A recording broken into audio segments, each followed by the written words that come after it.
An extraordinary development, as it's reported that Prince Harry got into a brutal physical fight with his uncle Prince Andrew at a royal family gathering in 2013. Now, Andrew Lowney is the author of entitled The Rise and Fall of the House of York, a devastating new book about the demise of Prince Andrew, Queen Elizabeth's favourite son.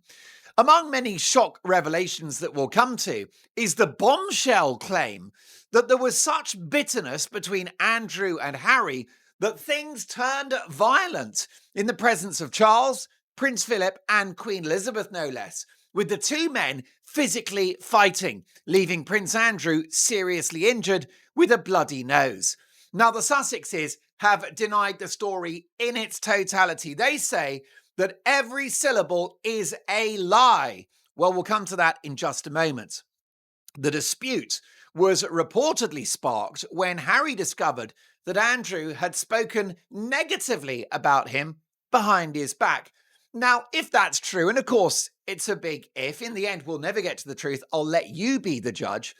But if it's true that Harry got so angry that he attacked his uncle because of things said behind his back, that is proof, if you needed it, of just how thin-skinned Prince Harry is and how egotistical he is, because the bottom line is that we all get talked about behind our backs. Of course we do. I'm a public figure. People talk about me not just behind my back, but to my face. In fact, later in the show, I'll be sharing your furious comments in relation to my remarks about Prince Harry in a previous video, because I said that I see Prince Harry as something of a victim. He buried his mother when he was 12. That trauma has led to his behaviour. You are furious with me, and I'll get to your amazing comments at the end of the show. If this story is true, and the Sussexes deny it, but if it's true, even if there's a kernel of truth in there, it tells us everything that we know about Harry, that long before Meghan Markle, this guy has been deeply insecure and obsessed with what people are saying about him. But the truth is, Harry, that no one cares. Get over yourself. But oh no, according to this book, and by the way, Andrew Lowney knows his onions, and this guy is a very well-researched journalist. Now, the Sussex did not deny the allegations. Are they going to sue him? Will this go to court? Because, of course, Prince Harry loves suing people. It's his favourite thing, especially members of the press. Anyone that seeks to hold him to account is persona non grata for Prince Harry, the H-bomb, my husband. So I don't know whether they will sue, because, I mean, in the end, we'll never get to the truth. Did this fight happen? Did it not? But we do know that some of those claims in the book have a strangely familiar air. Don't forget, it was Harry that was quite happy to write about a huge fight between him and William in his book Spare. Now, that's something that should have stayed behind closed doors. There should have been no revelations about the fact that William and Harry came to fisticuffs, I believe, at Nottingham Cottage. And by the way, Harry at the wrong end of that fight landing on the fireplace or in a dog bowl or something. Quite hilarious. What a mutt Prince Harry is. How appropriate that he should land in the dog bowl. He's in the doghouse, isn't he? Woof, woof. But Harry is happy to put allegations about a fight between him and William in his book Spare. But if someone else writes a book, an experienced journalist like Big Andy Lowney, puts a revelation about Harry's alleged violence with his uncle Andrew, suddenly he's not so keen on that story airing. That weakens his moral authority in this case. Now, apparently, according to this amazing, fascinating book written by Andrew Lowney, the relationship between Prince Andrew and Harry has been strained ever since their alleged fisticuffs, in which Andrew allegedly dared to say something about his brother behind his back. I mean, Harry, have you never heard of families? There is no family in the land that doesn't come embedded with drama and things. People say stuff about me publicly, privately, behind my back, in front of my face. And you know what? It's out of my control. That's what I've learned in my 51 years. The two things I've learned, I can't juggle, okay? I'm not a very good skier, and I don't control what other people say about me, and I don't control what people think about me. The wonderful Sir Anthony Hopkins, do you remember him? A wonderful Welshman. And I do have viewers in Wales, by the way. I have plenty of viewers watching in Wales. It's a beautiful country. And it's Sir Anthony Hopkins with that wonderful baritone Welsh voice.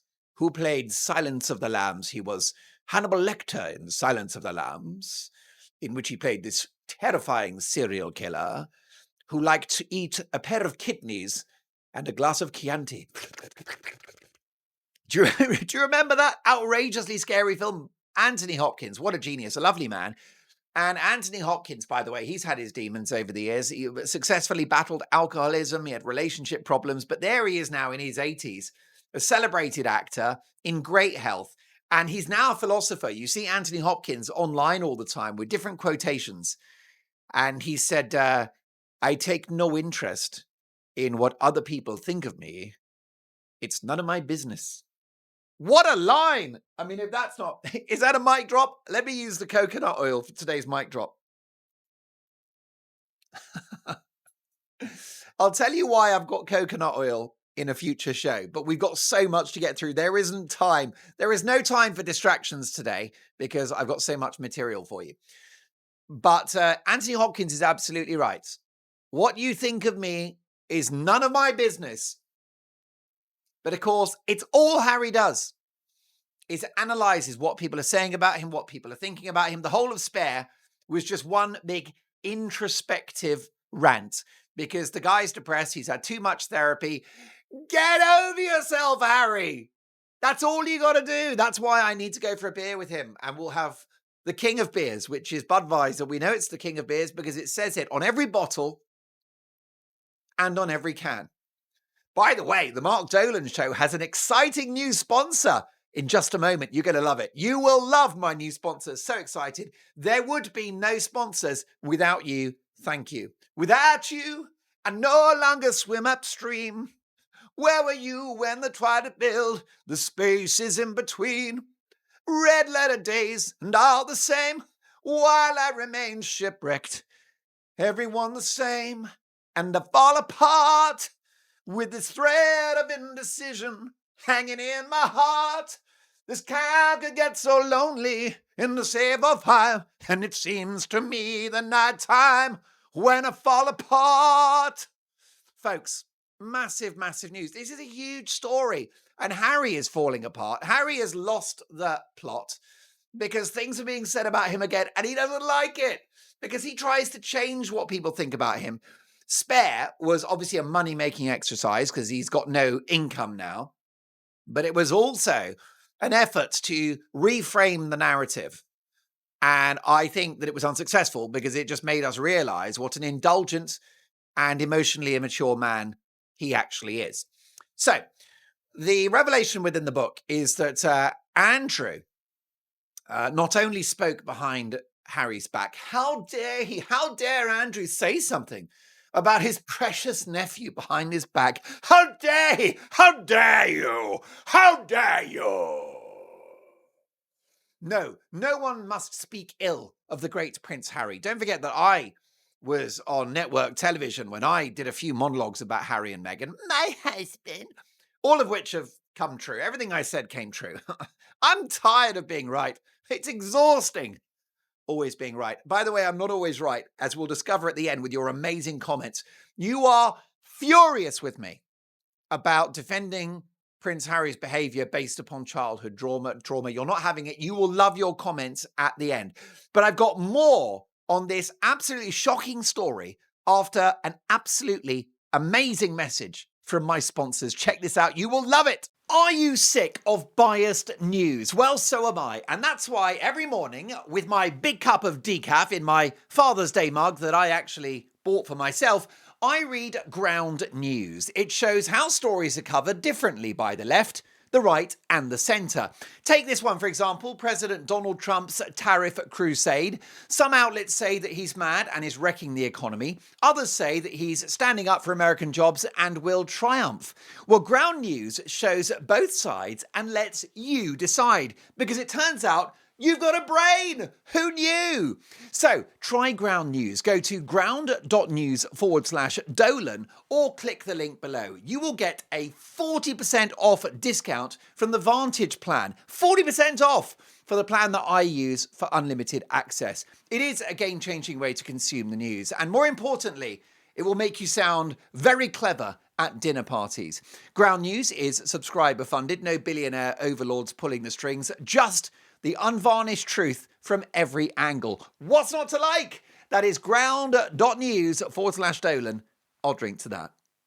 So Prince Andrew's other great crime, apart from talking about his nephew, how dare he, right? He should just go around with gaffer tape on his mouth and never speak. None of us should ever speak ill of the great H-bomb of my husband. How dare we speak about this man ever?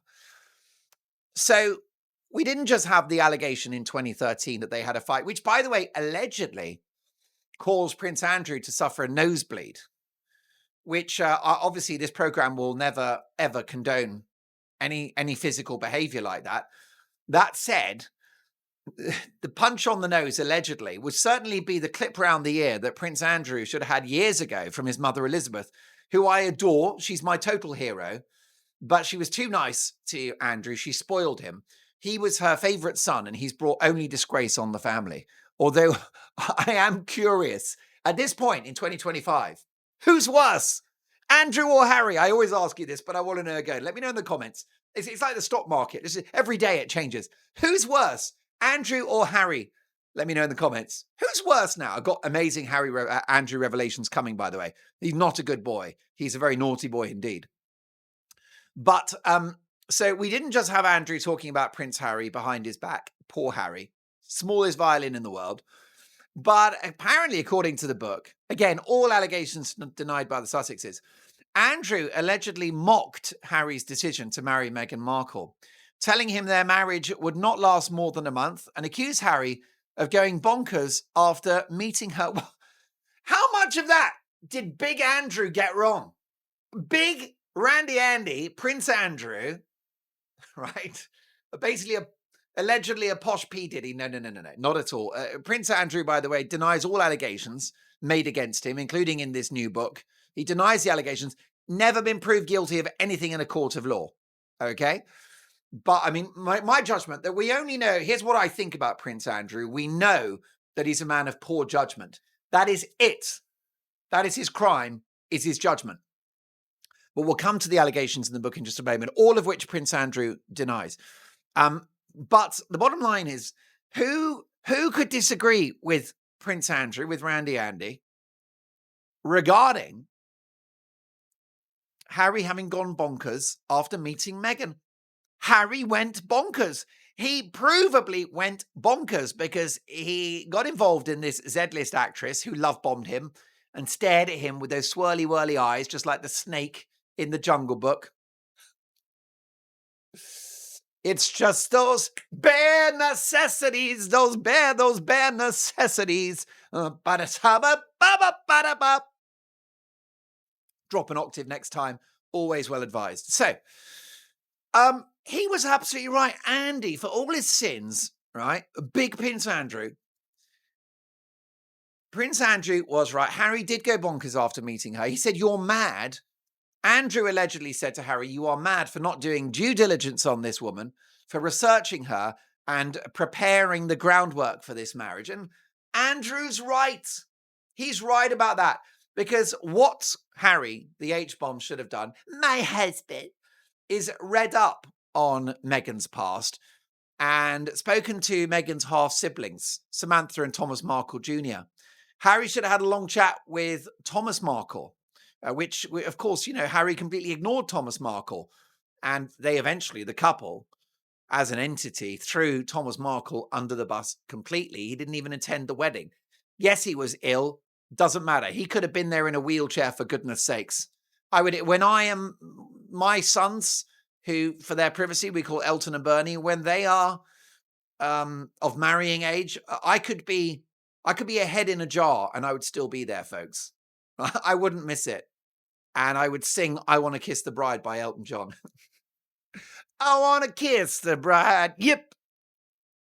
Well, she looked her peach in that dress she made when she was still a mama's little girl. So Andrew was absolutely right. He was 100% right that and this is if there's contested allegations here, but if he did say that Harry should have done his due diligence, and he's absolutely right. And by the way, he should have listened to Andrew. He should have listened to his own brother William, who said there's no rush meeting this woman who, on her first occasion of meeting Prince William, was in ripped jeans and barefoot. So poor William had to look at her bunions and the ingrowing toenails and the fungus, the horrible foot fungus that no doubt, I've got no doubt there's every chance that Meghan Markle's feet were fungal. I can't back that up. I'm not going to go to press with that, but I could easily speculate that somebody that wears torn jeans and spends that much time in the garden. Meghan lives in the garden. There's a lot of thrush and a lot of viruses in outside in nature. That's why I stay home. I stay in the studio. It's safe here. But Meghan's feet could well be fungal, for all I know, with horrible blisters and definitely thick skin, which covers, let's be honest, the whole of her body, because Meghan Markle is impervious to criticism. Unlike Harry. I mean, that's the great irony, by the way. Do you know one thing I'd say about Meghan, and you're going to get so furious if I say anything positive? She does have a pair of balls on her. Old Meghan does. Meghan has, fungal feet aside, and bunions and calluses and etc. Okay.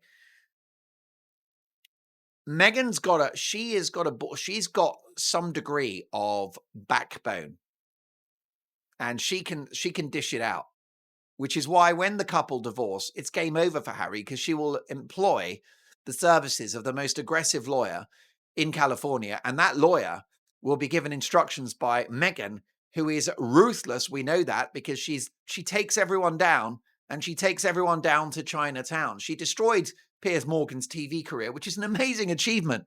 Piers Morgan is the most famous journalist in the world, and she took him off TV from another country. She cancelled Piers Morgan from America. He's in England on TV, on breakfast TV. She cancels him. And someone in the comments, by the way, because the comments are not part of the show, they are the show. This is our show. It's what we do, you and I. And the brilliant comments, right? So one of them, and by the way, half the comment, a lot of the time you don't agree with me, and that is the beauty of this show, and it's what all about. But do you know what I do, though, when we disagree? I listen. I listen to you. And I learn. It's the two L's. I listen, I learn. Sometimes I laugh because you're blinking hilarious all the time. Because you guys are, this is the real world that you inhabit. And therefore you don't take any nonsense, and your comments are hilarious because they're true and they're authentic. And that's what we don't have in the media, which is why we now have the Mark Dolan show for that. William. Oh, yeah. So in the comments, I wanted to say that Meghan didn't just destroy Piers Morgan's career and disown her father and her half-siblings, and a brilliant actress and broadcaster called Lizzie Cundy, who introduced Meghan to the UK social scene. Who's a good friend of mine, Lizzie Cundy. But of course, and Trevor Engelson, her lovely ex-husband, who she tried to destroy but failed. Sharon Osbourne. Now, I did a whole video about Sharon and her bereavement, having, of course, to lay Ozzy to rest this week.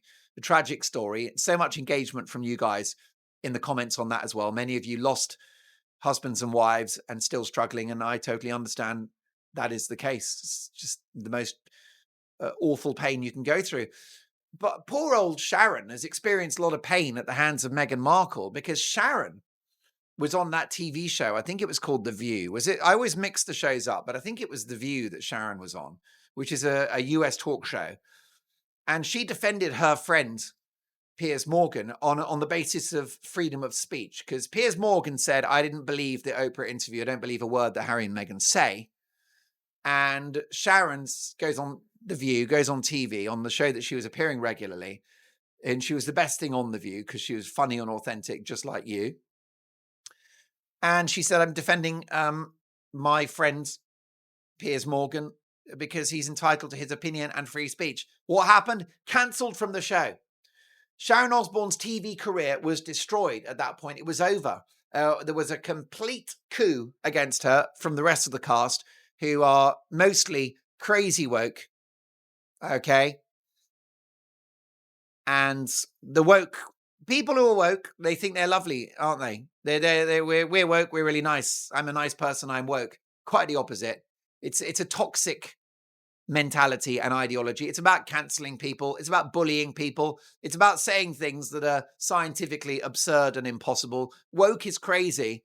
And there was a woke takedown of lovely Sharon Osbourne, who is the salt of the earth. I know Sharon. She's a character. She's affectionate. She's real. She's hilarious. And she's a blinking genius because she transformed Ozzy Osbourne's career and helped him sell 100 million records because she's such a genius. She's a very smart lady, Sharon Osbourne. They are worth so much money, in the direction of $500 million, and deservedly so, thanks to her acumen. And yet she gets thrown off The View for daring to defend poor old Piers Morgan, who's been proved right. But it was you, one of you in the comments pointed out that Sharon had been destroyed by Meghan. You're absolutely right. And of course, Harry will be next. But so Harry should have listened to Prince Andrew saying that you're absolutely bonkers for not checking this woman out and going into the detail of her life and working out what you're marrying into.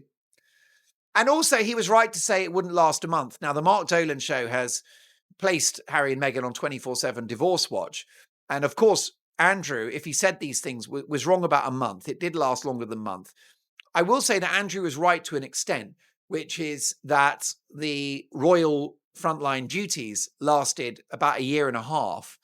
So it's not even 2 years of serving royals before they left for America. And the other way in which he's right is that he basically said the marriage will be in trouble almost immediately. And that's what within a month means. And it has been. The marriage has been in trouble almost immediately, because the minute they got married, suddenly it's a civil war with the royal family. Suddenly it's Harry moving to America. Suddenly it's Harry's career going into the toilet with no income. And apart from the traitorous book Spare, the guy hasn't made a bean. He's got no cash. He's flat broke. And you've just got depressed pictures of him as the accessory to Meghan Markle, the spare in his own marriage. Andrew was right. Big Andy ain't perfect. I won't defend Big Andy, but he was right about that. So he should have listened to his brother, William, who said there's no rush. Should have listened to Andrew. And he should have listened to his friends, because Harry's friends, as revealed in the excellent book Revenge by Tom Bower. What a book that is. She went to a shoot. Oh, I don't really understand the aristocracy, but they shoot pheasants and stuff like that, don't they? With shotguns. And then do they eat the pheasant? I think so. Or it goes off to a farmer's market or something. Pheasant's quite good. It's like chicken. Any unusual meat always tastes like chicken. Alligator tastes like chicken. Rat tastes like chicken. Aren't rats disgusting, by the way? We had in England now, we have supersized rats. These things are absolutely the size of a dog. It's terrifying. It reflects our national decline. There's a rat in the kitchen, what am I gonna do? There's a rat in the kitchen, what am I gonna do? In that book, Revenge by Tom Bower, Harry's friends said, she's awful. What about Meghan? She's awful. She's a nightmare. Did Harry listen to his friends? No, too arrogant. Too up himself, too deluded, too under Meghan's spell, and the rest is history. Now, a spokesperson for the Duke and Duchess of Sussex has told People magazine that they can confirm neither of the things revealed in the Daily Mail article, the serialization of the Prince Andrew book, are true. So they confirmed neither of the allegations are true. Prince Harry and Prince Andrew have never had a physical fight, nor did Prince Andrew ever make those comments about the Duchess of Sussex to Prince Harry. Now, we got to take the Sussexes' word on that, right? They deny the allegations. The Mark Dolan show is a fair show. If they deny it, then we have to take their word. The Duke of Sussex's team also confirmed to People magazine that legal action is underway. Well, there's a surprise. How unusual of Harry to sue a newspaper. Such are the gross inaccuracies, damaging and defamatory remarks made in the Daily Mail story. A legal letter from Prince Harry's counsel has been sent to the Mail. Now, I'm going to take the Sussex's word on it. They say the book is just a pack of lies. None of this happened. As I've said, it's all alleged. Okay. And I'm going to take their word for it. But can I just say that I find the Sussexes difficult to believe, given that they lied about the date of their wedding, with Meghan telling Oprah Winfrey that they married the day before, contradicted by the Archbishop of Canterbury. What about the allegations of racism, which they rode back on afterwards, saying, oh no, we meant unconscious bias? What about the near catastrophic car chase in New York, a city famous for gridlocked traffic? What about Meghan's claims about her childhood and terrible poverty and the awful prejudice that she faced because of her ethnic background, all contradicted by someone called Thomas Markle, her father? Half of the things that Meghan has said have been contradicted by her father, Thomas Markle, big Thomas Markle, who brought her into the world and was her father, and he's contradicted half of what she said, saying that's not true, none of that happened. Do you know what's going on with Thomas Markle, by the way? Thomas Markle lives in poverty. He's so poor, he's had to fly to the Philippines, the Philippines. Okay, he's now in the Philippines, and he resides in the Philippines in, according to the press, a high-rise apartment block which overlooks, wait for it, a 7-lane highway in the Philippines. Okay, the 7-lane highway. This guy, and you can imagine that the skyscraper he's in is cheaply built, perhaps achieved and the result of corrupt contracts and local officials being bribed. I doubt there's the usual building regulations, the health and safety. So he's in probably a hazardous building, which is about to collapse around his ears. He'll be sat there in the dead of night in an apartment that I doubt is air conditioned. So he's sweating his knackers off at 3 a.m, watching reruns of Suits.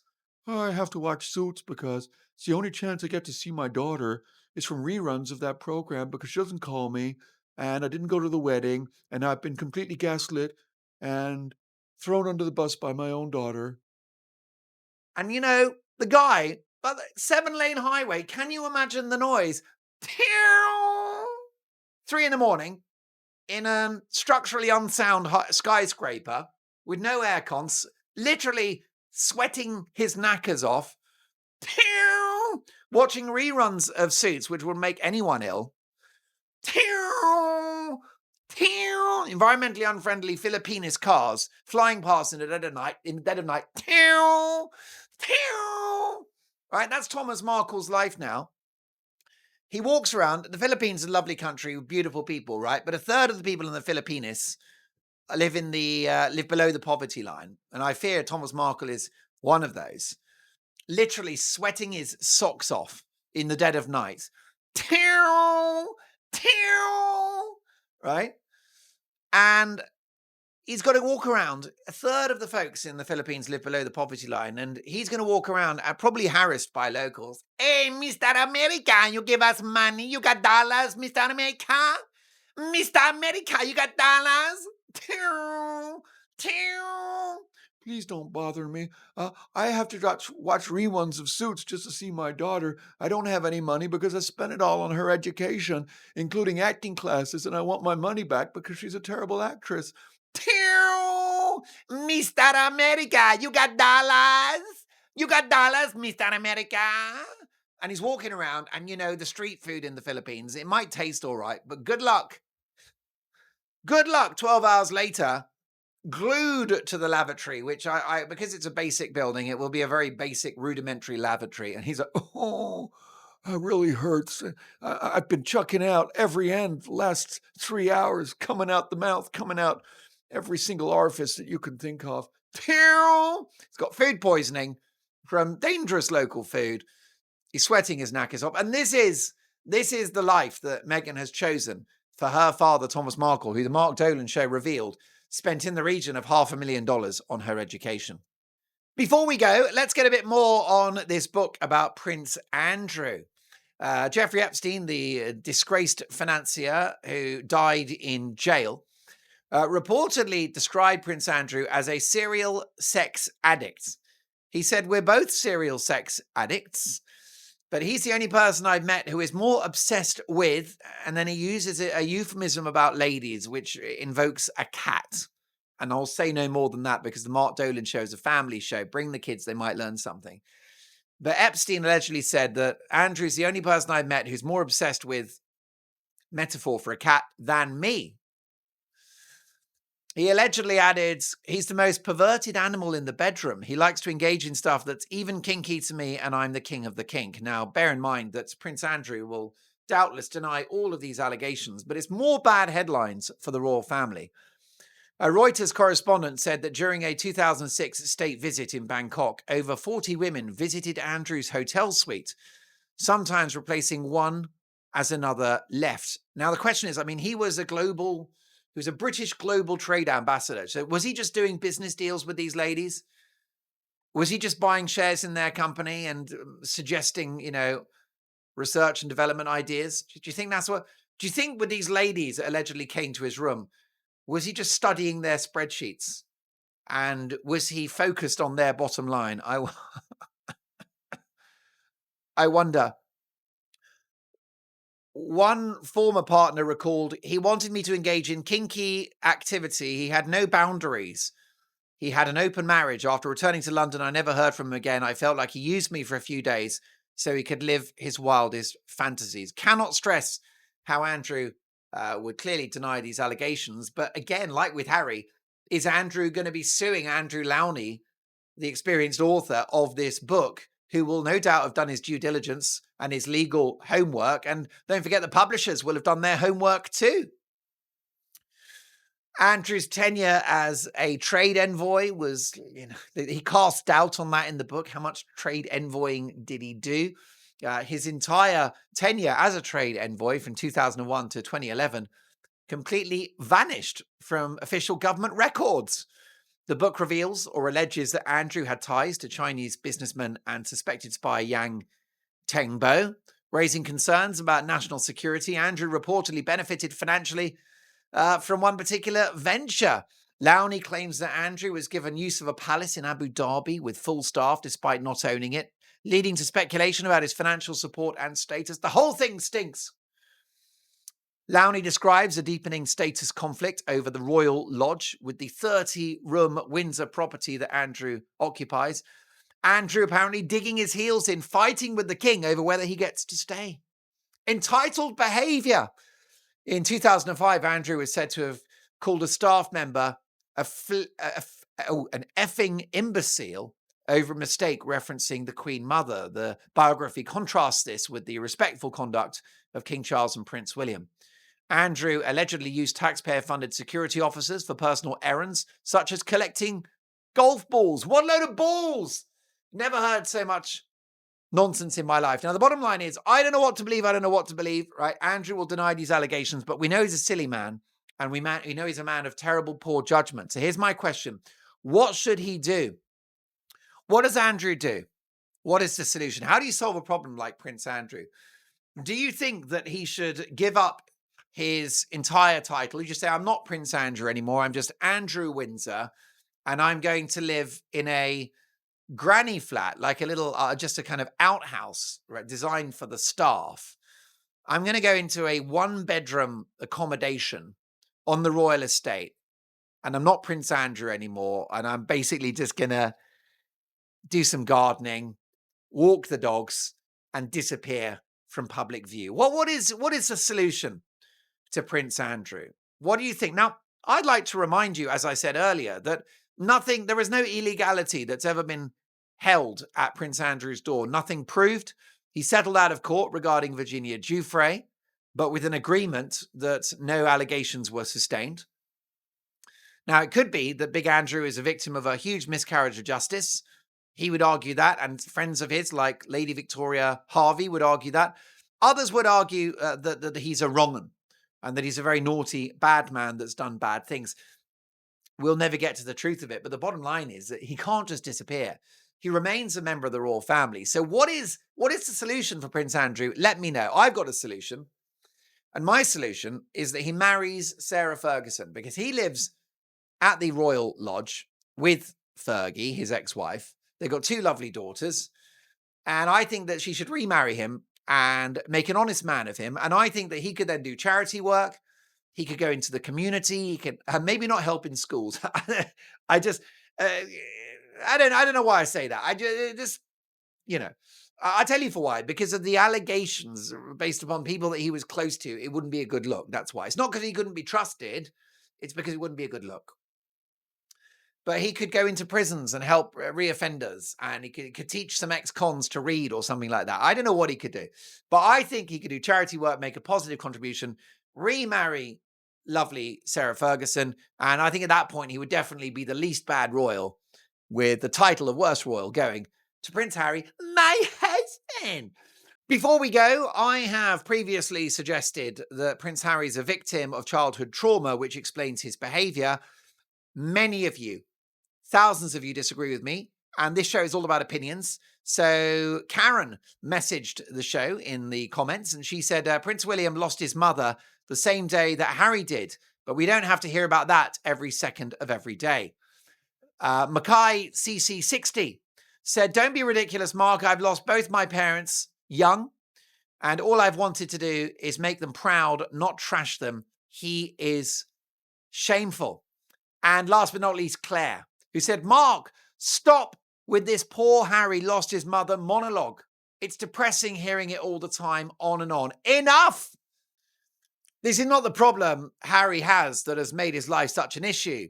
His life is miserable because of the decisions he has made. For God's sake, tell it like it is. Claire, thank you for that. Keep those comments coming. Please hit the notification bell. And also don't forget to subscribe if you can. Please like the video. I cannot wait to see you tomorrow for the next video. Stay awesome. Big love. Bye for now. I fall apart with this thread of indecision hanging in my heart.